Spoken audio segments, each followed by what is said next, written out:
ջան, ուղղակի կուզենամ մի անդրադարձ կատարեմ ընկեր Բաբրանի խոսքին, որ նշվեց, որ պետք է այդ թվում նաև միջազգային ատյաններին դիմել կամ այլ կերպ ասած հույսը դնել նաև արտաքին ուժերի վրա։ Ես իմ համեստ կարծիքը կասեմ, որ մենք աշխարհում մենակ ենք։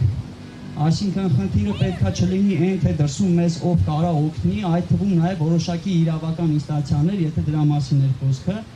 Ես ելնում եմ այդ տեսակետից, որ միակ ելքը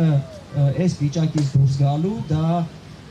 քաղաքական իշխանություն եւ ժողովուրդ պայքարի մեջ է։ Եթե կհաղթի քաղաքական իշխանությունը, շարունակվի այս գիծը, եթե հաղթի ժողովուրդը, կմտնենք այլ գիծ, ուսամ ավելի լավը։ Ու շատ հաճախ հենց այդ կոնտեքստում, այս քննարկման կոնտեքստում մի օրինակ եմ ուզում բերել, շատ հաճախ շեշտվում է, հատկապես տարբեր լրատվամիջոցներում, տարբեր հանրային հասարակական քաղաքական գործիչների կողմից, որ մեր արտաքին քաղաքականությունը պետք է դիվերսիֆիկացվի, տնտեսությունը պետք է դիվերսիֆիկացվի, բայց չգիտես ինչի ոչ մեկ չի անդրադառնում այն հարցին, որ ներքին կյանքն էլ պետքա դիվերսիֆիկացվի հենց այս քննարկման կոնտեքստում։ Այսինքն, եթե ամբողջ շեշտը դրվում է մի մարդու վրա, լինի դա կիսանախագահական կամ խորհրդարանական կառավարման համակարգ, դա մեծ խնդիրներ է առաջացնում։ Հենց պետքա